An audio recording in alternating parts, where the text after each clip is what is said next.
BJP ने अपने प्रत्याशी घोषणा कर दिया।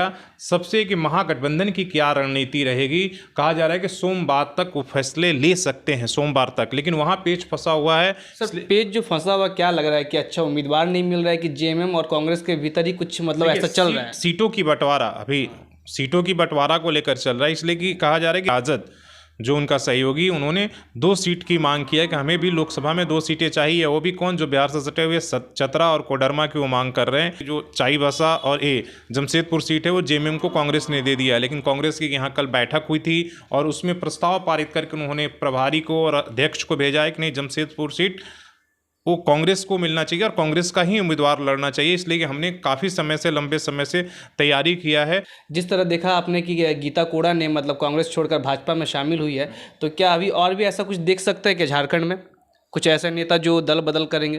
हो सकता है कि बीजेपी की तरफ से कुछ नाराज लोग इधर आ सकते हैं। जो लोग मतलब मान लीजिए चुनाव लड़ना चाहते थे और तमाम, तो वो इधर आ सकते हैं, लेकिन अब इधर से कोई बीजेपी में जाने की संभावना बहुत कम है। नमस्कार, सोशल संवाद में आप सभी का स्वागत है। मैं आकाश पोद्दार। जैसा कि आपको पता है, कल चुनाव आयोग ने लोकसभा चुनाव की तारीखों की घोषणा कर दी है और झारखंड की बात करें तो झारखंड में 4 चरणों में चुनाव किए जाएंगे। तो इसी विषय पर आज हम चर्चा करने बैठे हैं और हमारे साथ हमारे सहयोगी शशि भूषण जी मौजूद हैं।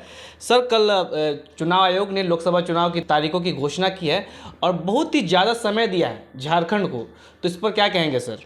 झारखंड ही नहीं, सभी आप देखें कि कुछ ही राज्य हैं जहां पर केवल 1 चरण में वोटिंग हो रहे हैं। बाकी जितने भी राज्य हैं, बंगाल को आप उदाहरण लीजिए, उसे 7 चरणों में बांटा गया। मतलब 19 अप्रैल से शुरू हो रहा और 1 जून तक वहाँ वोटिंग होती रहेगी। मतलब 7 चरणों में काफ़ी लंबा वक्त इस बार मिला है और हमें लगता है कि ये सारी बातें प्रचार प्रसार को ध्यान में रखकर जो सत्तारूढ़ दल पार्टी है उन्होंने कि ताकि पर्याप्त प्रचार प्रसार का टाइम मिले। और इसमें प्रधानमंत्री आपको पता है कि स्टार कैंपेनर हैं और उन्हें सभी फेज को टच करने, सभी सीट, ज़्यादा से ज़्यादा सीटों तक कवर करने का एक तरह से मौका मिलेगा।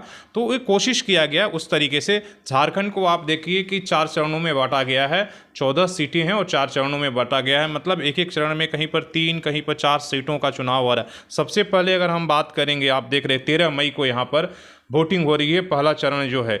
और उसमें आप देखिए कि सिंहभूम, खुट्टी और लोहरदगा और पलामू आपको ये हैं।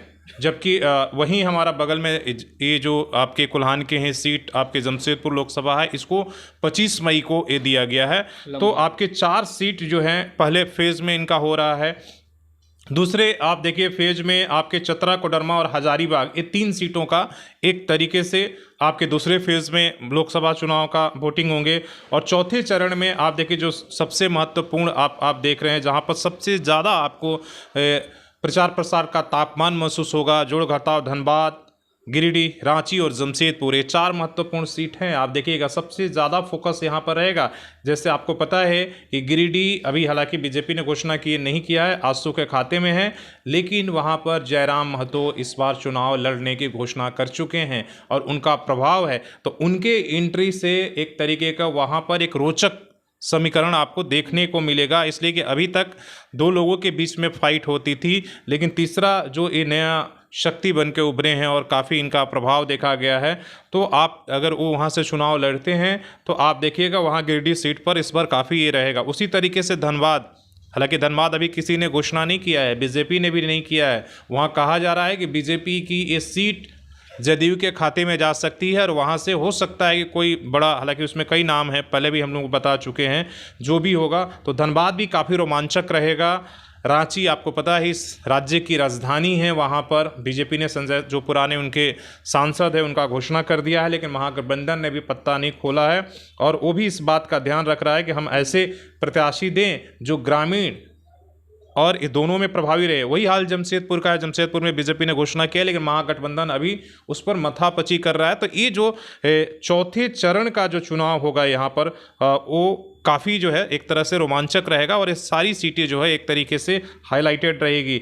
आपका लास्ट चुनाव आपका राजमहल, दुमका और गोड्डा जो संथाल परगना है उसको रखा गया है और इस जो है गोड्डा केवल छोड़कर बाकी जो जगह है वो जेएमएम का प्रभाव वाला इलाका है, संथाल परगना। गोड्डा केवल निशिकांत दुबे बीजेपी के लगातार जीतते आ रहे हैं। लेकिन वो बाकी ये रहा है, तो काफ़ी वक्त मिल रहा है झारखंड को, और उसी तरीके से किया गया है कि जहाँ जहाँ पर प्रचार प्रसार का पूरा मौका मिले। और चुनाव आयोग ने इस बात का भी ध्यान रखा है कि हम जो है, जो पुलिस प्रशासन जो हमारी ये रहे, उसको मॉनिटरिंग करने में काफ़ी मदद मिले। तो उस तरीके से उन्होंने इस सीटों को चुनाव को उस फेज़ में बांटा है। तो काफ़ी कुछ यहाँ पर इम्पैक्ट देखने को मिलेगा।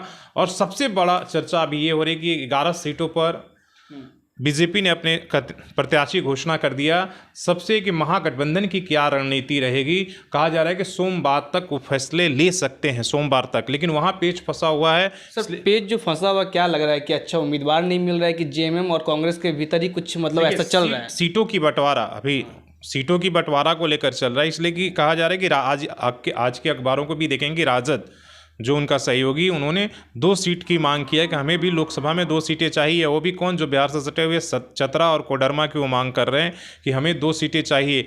जो माकपा है वो हजारीबाग मांग कर रहा है। जो कांग्रेस चाह रहा है कि वहाँ से हमारी, आपने देखा कि अंबा प्रसाद का नाम आ रहा था कि वो भी लोकसभा चुनाव हो सकता है, हजारीबाग से लड़ सकती हैं।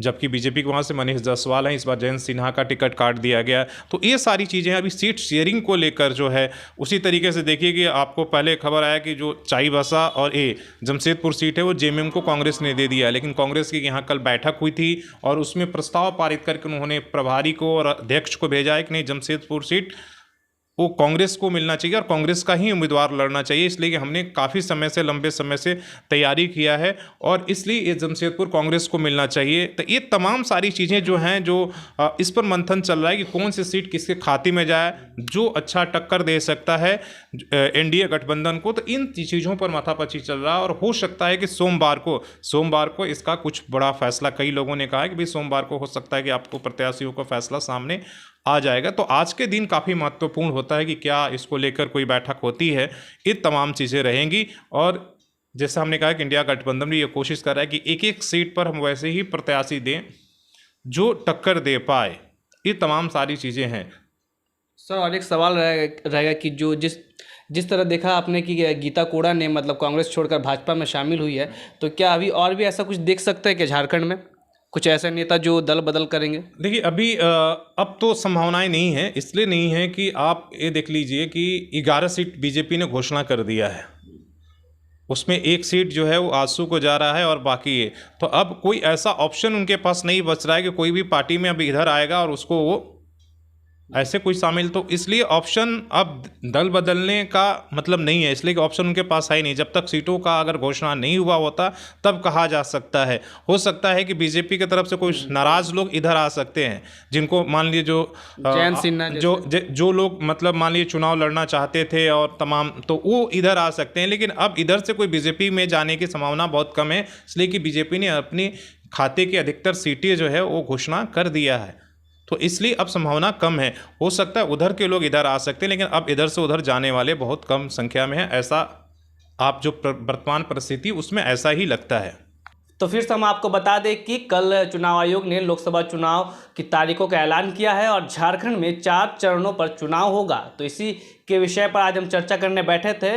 तो ऐसी अपडेट के लिए सोशल संवाद के साथ जुड़ रहे हैं। तब तक के लिए देखते रहे सोशल संवाद। मैं आकाश पोद्दार, जय हिंद।